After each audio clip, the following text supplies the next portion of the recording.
भैया भैया एक शायरी सुनोगे तो सुनो कि सुना है वो अपनी शादी में हमें बुलाने वाले हैं, हम भी उनकी शादी में खूब नाचने वाले हैं। कि सुना है वो अपनी शादी में हमें बुलाने वाले हैं, हम भी उनकी शादी में खूब नाचने वाले हैं।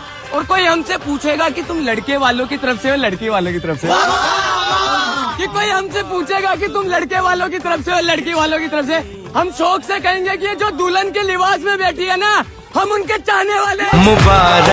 ससुराल एक ऐसी अदालत है जहां जज, वकील और गवाह घर के सब लोग हैं, लेकिन मुजरिम सिर्फ घर की बहू है।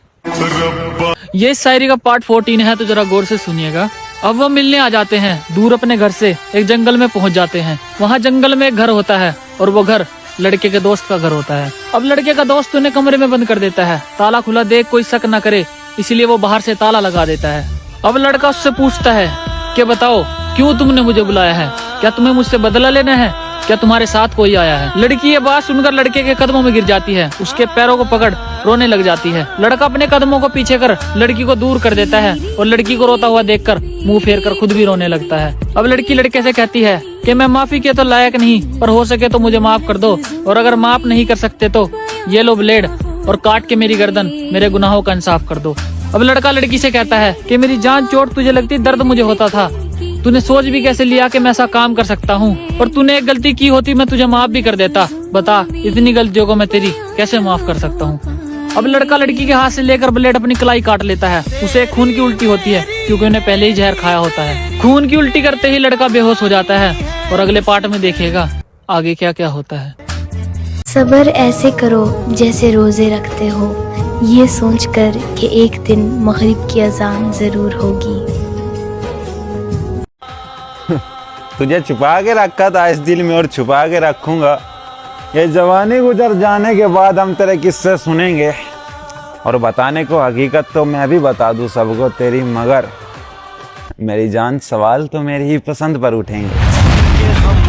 पढ़ नहीं पाओगे कभी तुम उदासियां मेरी, मुस्कुराने के हुनर में बहुत माहिर हैं हम। तो दोस्तों एक बहन ने डीएम किया है और डीएम में क्या लिखा है शायरी में सुनेगा। शायरी अच्छी लगे तो लाइक कमेंट शेयर जरूर करिएगा। चलो आज आपको एक लव स्टोरी सुनाता हूँ, एक जिद्दी लड़की की कहानी सुनाता हूँ। एक लड़की थी जिद्दी सी, जिसे एक लड़का प्रपोज करता है और उसकी हाँ सुनने के लिए बरसों तक इंतजार करता है। दोनों मेडिकल लाइन में थे और बीच में हमारा कनेक्शन ही खत्म हो जाता है क्योंकि वो दूसरे शहर जॉब करने निकल जाता है। कई साल बाद मुझे सोशल मीडिया पर नजर आता है और हम दोनों का फिर से एक दूसरे से कॉन्टेक्ट हो जाता है। वो मुझे जॉब के लिए बुलाता है और मैं उसकी बात अपने घर बताती हूँ। अपने घर वालों को मनाने के लिए मैं उसको अपना अच्छा दोस्त बताती हूँ। उसके विश्वास पर सब कुछ छोड़ मैं अपने घर से निकल चुकी थी और न जाने मेरे साथ आगे क्या होगा। मैं डरते डरते उसके पास पहुँच चुकी थी। उसके बारे में जाने बगैर मैं उसे अपना सब कुछ दे बैठी और जाने अनजाने में न जाने कैसी भूल कर बैठी। वो किसी और लड़की से बात करने लगा है, मुझे शक होने लगा था और मेरा शक बिल्कुल सही निकला। वो मेरी पीठ के पीछे किसी और लड़की से बात करने लगा था। अब उसको बिना बताए मैं वहाँ से निकल जाती हूँ। उसे उसके हाल पर छोड़कर मैं अपने घर वापस आ जाती हूँ। हम आए उसे उसके हाल पर छोड़कर, सोचा कभी तो हमें याद करेगा, और मैं हूँ जो जैसे तैसे सहन कर रही हूँ, पर जब उसको कोई धोखा देगा तो वो कैसे सहन करेगा। गुरु एक बात हमेशा याद रखना, अनपढ़ लड़की घर चलाती है, पढ़ी लिखी हमेशा कोर्ट के चक्कर लगवाती है। सारे ही टूटे हुए बैठे हो गया, एक तरफा सारे ही टूटे हुए बैठे हो गया। मैंने काफी दिनों में कमेंट पढ़ा मैं, भाई इतने प्यार से बोल रहे हैं कि भाई एक शायरी जैसी भी ड्राइवर के लिए भी बोल दो। चलो भाई तुम्हारी भी ख्वाहिश पूरी करते हैं, लेकिन एक शर्त पर, ये शायरी तुम्हें अपनी जेसीबी पर लिखवानी पड़ेगी भाई, जो पढ़ते ही तुम्हें तुम्हारी मोहब्बत की याद आए, साथ में जो कोई और भी पढ़े उसे भी उसकी मोहब्बत की याद आए और कहे साथ में अरे ये जेसीबी वाला आशिक। तो फरमाना अर्ज भाई, शायरी थोड़ी छोटी बोलूंगा ताकि भाई 2-4 लाइन उठाकर अपनी उस पर लिखवा दे। और तुम शेयर कर देना यार, तुम तो पुराने खिलाड़ी हो भाई, शेयर कर देना जरा, शेयर चाहिए मुझे। तो अर्ज क्या है कि तेरी मोहब्बत के पीछे करती बर्बाद हमने जवानी अपनी, तू कहती है कि तूने मेरे लिए करा ही क्या है। हाय हाय हाय हाय, तेरी मोहब्बत के पीछे करती बर्बाद हमने जवानी अपनी, तू कहती है कि तूने मेरे लिए करा ही क्या है। अरे छोड़ दी कामयाबी की सीढ़ियां अपनी जिंदगी की तेरी मोहब्बत के पीछे, अब हार कर तेरी मोहब्बत से जिम्मेदारी का बोझ सर पर लिया है।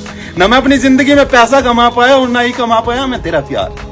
ना मैं अपनी जिंदगी में पैसा कमा पाया और ना ही कमा पाया मैं तेरा प्यार। किसी ने सही कहा है कि प्यार मोहब्बत करने से पेट नहीं भरा जाता। अरे चलो जिंदगी से हार गया था, लेकिन आखिर में तू भी मुझे छोड़कर चली गई। अगर होती तू साथ मेरे तो शायद मैं सब कुछ हार कर भी ये जिंदगी जीत जाता, ये दुनिया जीत जाता। मेरी जान अब जाकर मेरी जिंदगी से तुम मुझे 100 जख्म दोगी, है ना? अब जाकर मेरी जिंदगी से तुम मुझे 100 जख्म दोगी। अरे अगर सुना दूं मैं अपनी बर्बादी के किस्से तो तुम भी रो दोगी। होकर हमारे आज तुम घूम रहे हो हमसे बेहतर की तलाश में, होकर हमारे आज तुम घूम रहे हो हमसे बेहतर की तलाश में। देख लेना एक दिन ये बेहतर के चक्कर में बेहतरीन भी खो दोगी। अपने कपड़े सस्ते ले लो, जूते सस्ते पहन लो, कुछ भी कहीं भी इस चीज को कमी कर लो, पर पढ़ाई पे कमी मत करना, क्योंकि बेटा लाइफ अच्छी बनाने के लिए पढ़ाई बेसिक नीड है। कल अगर भविष्य अच्छा बनाना है ना तो अब बेशक नॉर्मल कपड़े पहन लेना, कोई तुम्हारे कपड़े नहीं देखेगा। यहाँ तुम 4 टी-शर्ट में पूरा साल काट दो किसी आज मौसम भी बड़ा सुहाना है, लगता है मेरा महबूब भी किसी और का दीवाना है। आज एक और रेप की खबर सुन के दिल रो गया। एक बार फिर एक लड़की का रेप हो गया। स्नेहा नाम था उस बहन का, उम्र में अभी बहुत कच्ची थी।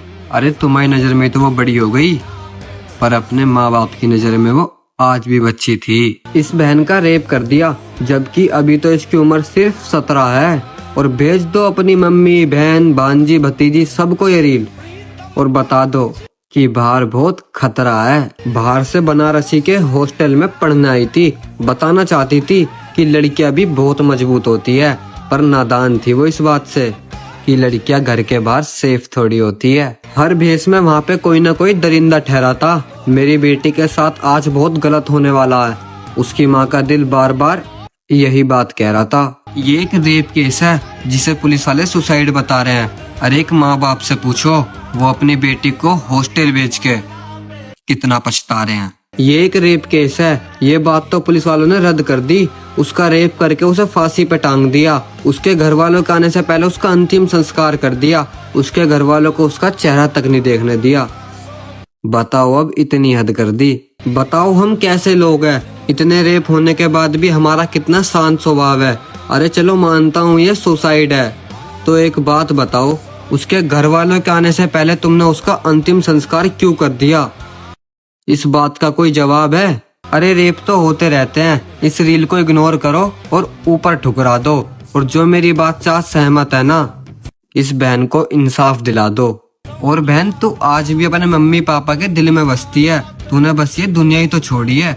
और माफ करियो मेरी बहन, ये इतना सब कुछ सुनने के बाद भी तेरी रील शेयर नहीं करेंगे, क्योंकि तू इनकी सगी थोड़ी है।